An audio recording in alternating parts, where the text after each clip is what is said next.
eyes, specifically on what is binocular dysfunction. This is something that we might be suffering with, or our children, and in case you're wondering what exactly is binocular dysfunction, well, I'm joined by Dr. Blankenship here, and she's going to let you all know exactly what that is. Thanks for having me today, Doctor. Thanks for coming. Yes, so typically whenever we think of children's vision, we think, can they see 20/20? But it goes even beyond that.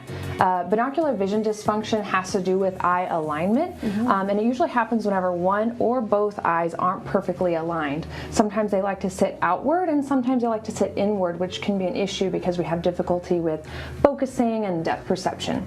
Okay, well, this is great to know. Now, can children suffer with this more than adults, or does it matter what the age is that we need to really focus on that can get worse over time? Yeah, it can happen at any age, but commonly it does happen in early childhood because the eyes are still growing and they're making connections between the eye and the brain. And yeah.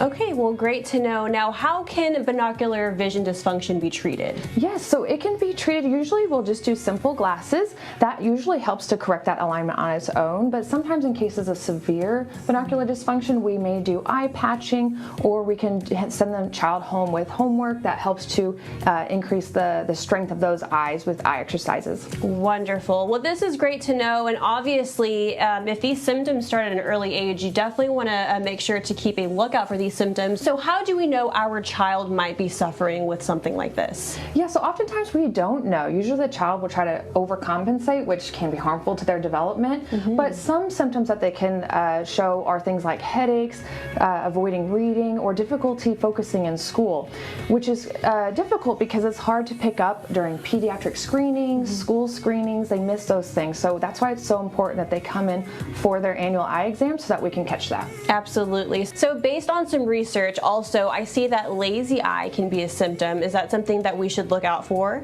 So binocular dysfunction can be a precursor to lazy eyes. We've all heard of what lazy eyes are, but if this is left untreated, it can lead to one. So whether it's maybe binocular dysfunction, or your child needs to get their eyes checked, or if you need to get your eyes checked, where can people go for more information to come visit you and get their eyes looked at? Absolutely, yeah. We can go to the second floor of La Palmera Mall, where you can see us at Dr. McIntyre, Garza, Avila, and Jurica. Or you can come visit Dr. Blankenship for yourself. And if you have any questions, please feel free to come here to the mall, and they have all of the answers for you. Dr. Blankenship, thank you again for covering this topic. I think I might need to get my eyes checked here pretty soon.